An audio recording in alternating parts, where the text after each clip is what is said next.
Welcome to At Night with Don, the late night talk show that's not about having actors or actresses as guests, but the shows that they're on.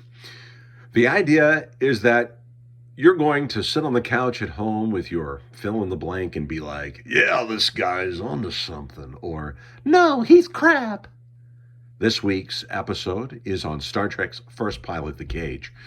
The Cage starred Jeffrey Hunter as Christopher Pike. Here's a picture of him as a blue-eyed Jesus. Susan Oliver as Vina. Leonard Nimoy as Spock. The only main character to return for the rest of the series. Majel Barrett as number one. The character won't come back in future episodes, but the actress will. John Hoyt as the doctor/barkeep. And among others, Laurel Goodwin as Yeoman Colt. Now, The Cage was produced in the 1960s. That was before my time. Actually, it was my grandpa's time. Here's my grandpa and my grandmother. Of course, it was my mother's time as well. She is not pictured. Either way, Gene Roddenberry pitched the episode as Wagon Train to the Stars, and they greenlit the pilot. Let's have a seat and talk about this some more. So I have a list of things I want to talk about, things I liked about The Cage. You also have to understand that I saw it when it was a big deal to see it on TV for the first time. Till then, you could only see it at Star Trek conventions and whatnot. Let's watch the trailer for the episode. Kirk, there was another captain of the Enterprise. My name is Christopher Pike, commander of the Space Vehicle Enterprise. Witness the first voyage. Mr. Spock here. And relived a mission. Let me please you. That launched the entire Trek universe. Try anything at all. Break your neck. Your ship will destroy it. Star Trek. All right, now to the numbers. The number one thing I liked was the top-down view of the bridge that we get at the start of the show. I thought this was very nice, and I kind of wish they had held on to this as something that opened frequent episodes in the future. Number two, I enjoyed Proto Spock. I enjoyed his excitement, saying things like, the women!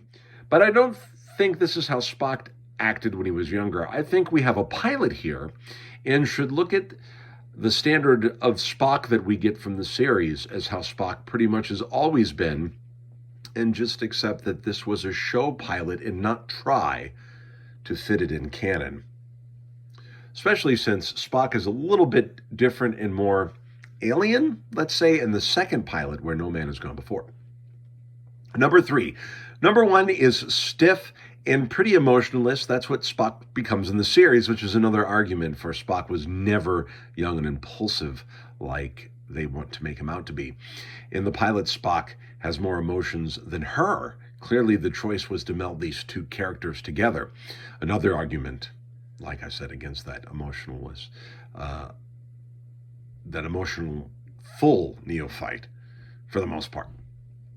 And of course, number four, I like the captain-doctor relationship, where the doctor's offering the captain booze to try to work through his problem, being both his doctor and his bartender.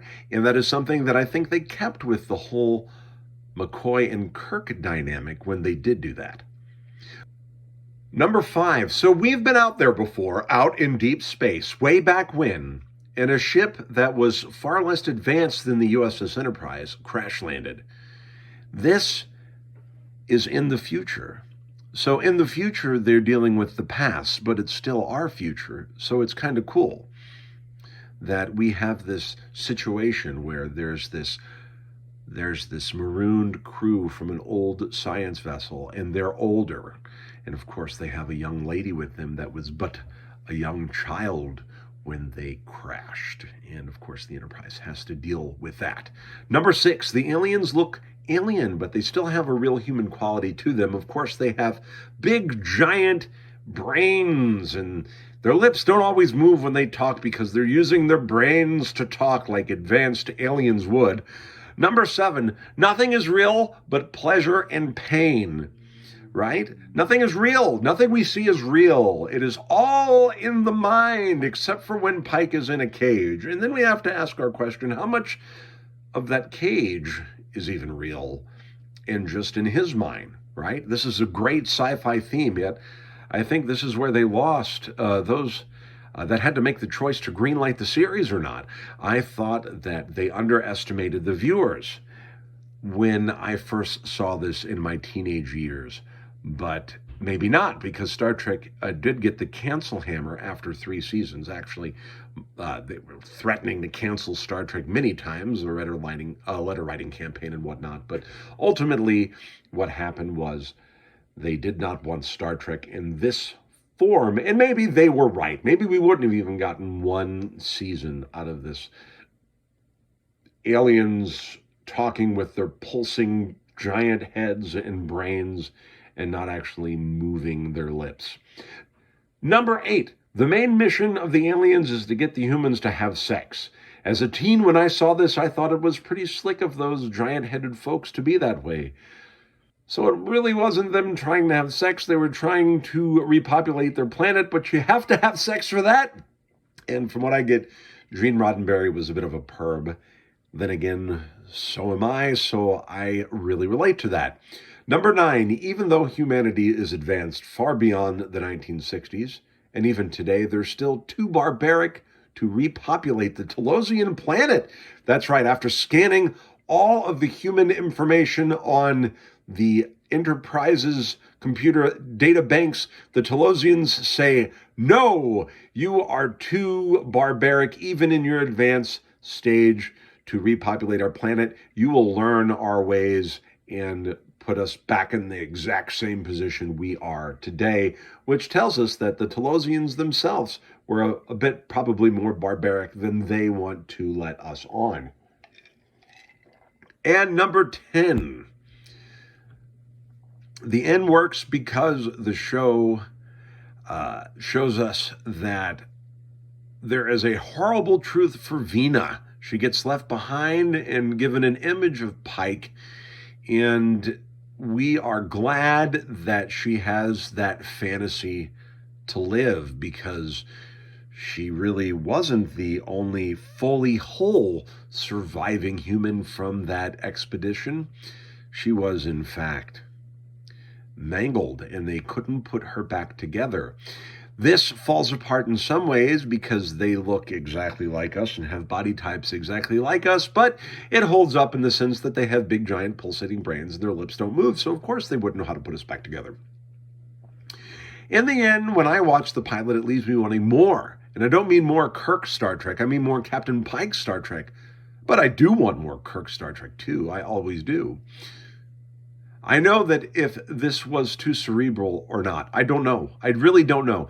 I don't think so, but I'm not a late 1960s audience. I do know that some of the wild sci-fi, the wildest sci-fi came out at that time in the 60s and then 70s. But whatever, we got Star Trek. We got Star Trek movies after that. Star Trek the Animated Series. We got Star Trek The Next Generation, their movies, DS9, Voyager, and Enterprise. That's a lot of Star Trek that we got from this failed pilot.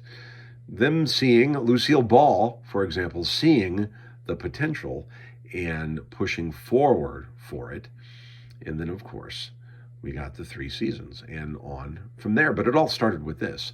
So please do me a favor and like and subscribe, comment and such. And then maybe next time I'll talk about something else, like something that's not Trek or maybe more Trek. I don't know.